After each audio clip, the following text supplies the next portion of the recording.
An ASU professor who specializes in sound has created what he calls a wellness dome, which involves using recordings from the rainforests as immersive audio experiences that can help create a healing sense of well-being. To learn more, we welcome Garth Payne, who created the experience. Good to see you. Thanks for congratulations on all this business. We're talking about a wellness dome. What's a wellness dome? Well, in this case, we've built a special facility at ASU on the Tempe campus, which has 50 loudspeakers in it and is a full dome. And you can come into that space, and then we create, compose, and play back special recordings that we've made in Ecuador, Costa Rica, Antarctica, and other places, so that you experience the sound as if you were physically in those locations. And so you can be inside the dome and feel like you're sitting in the Ecuadorian rainforest or the Costa Rican rainforest. So it's like surround sound on steroids then. Absolutely. 50 channels of it. 50 channels. And now these recordings, rainforest recordings, yes. You did these recordings by way of a different project altogether, true? Right, yes.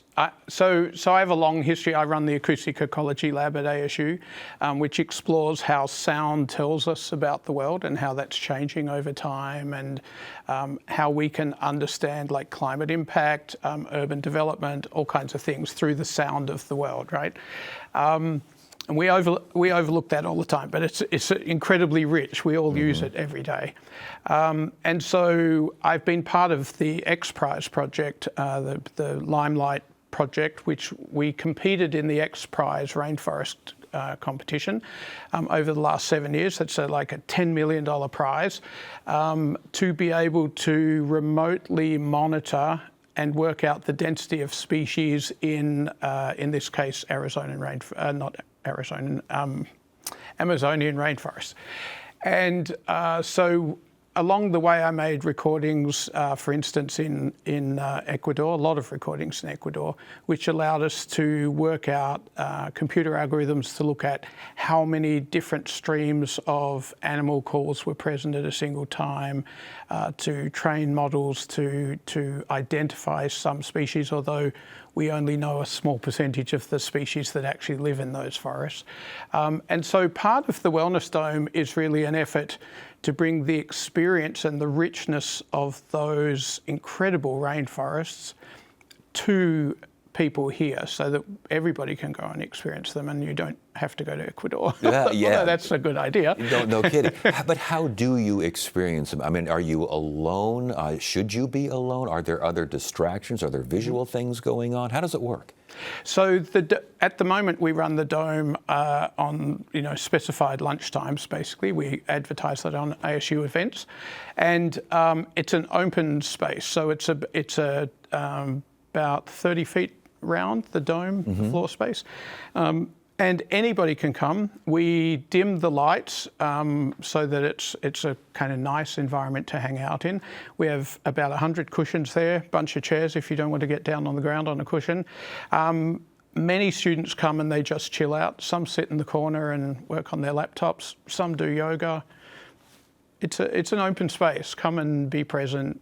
Enjoy it. So you can sit down, lay down, keep your eyes open, keep your eyes closed, whatever you feel is the best experience. Do somersaults. Yeah. Just don't disturb people. Exactly. How would you, for someone going in the first time, what would be your advice? My advice would be to get a bunch of cushions, put them on the floor, lie down and close your eyes. Yeah. And just be present, because you have this really amazing experience, Ted, where your body just kind of relaxes into the floor and disappears, right? And there's a lot of research. For instance, in Japan, they have a practice called forest bathing, and doctors actually prescribe forest bathing, which basically means you should go out for walks in the forest regularly. Yeah. There are many other practices where, for instance, having a window in a hospital where you can see trees and so on is shown to expedite healing from surgery and so on. So our connection to the natural world is incredibly strong and incredibly powerful, and overlooked all the time in our busy Western lives. And so when you lie down on the floor and you close your eyes, you seriously just feel like you're hearing all of these amazing birds around you, insects, little bits of wind and water, and you just all the stress just dissolves out of Wow, everybody. sounds fantastic. And it's a 1 hour, you try to keep it to 1 hour? We keep it to 1 hour so that it's a lunch time. People can come and just spend as long as they like. They can come for 2 minutes, 10 minutes, 60 minutes, it doesn't matter. What are you hearing from folks after they leave? Love it. I mean, people afterwards actually, we struggle to free the space up because everybody wants to stay and talk about, oh my God, that was so amazing and I feel so peaceful. And we also have a big project that we're doing with the library network across the country called Community Environmental Listening, where we're also teaching listening modes to the community to listen to their environment.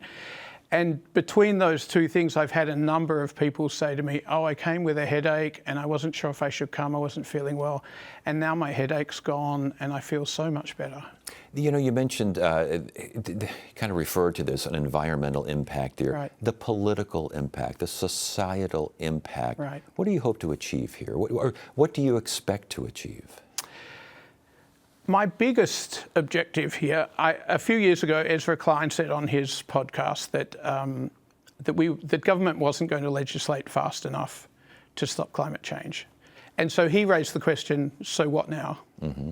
And my answer to that is, it's up to all of us. It's up to us as a community, right?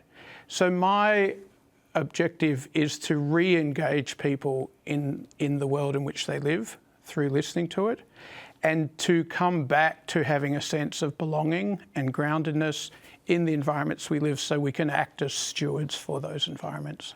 And thus acoustic ecology. Correct, yes. You got something else planned similar to this?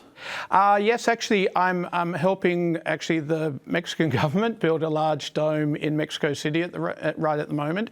We're also going to be sharing field work and recordings with them. And last year I hosted a concert in the dome because we also host spatialized audio concerts.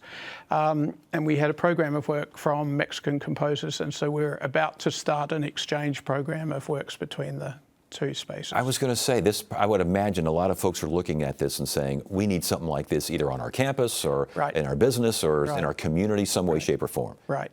Yeah, Mirabella residents come over and they're like, can we have some of these sounds? The older folks come over there. And but before we go, I want to mention, you're a musician. You're a practicing musician. Correct. Experimental type things? Yes, experimental type things. I did a concert last night for the Downtown Phoenix Chamber Series where I played music across everybody's cell phones.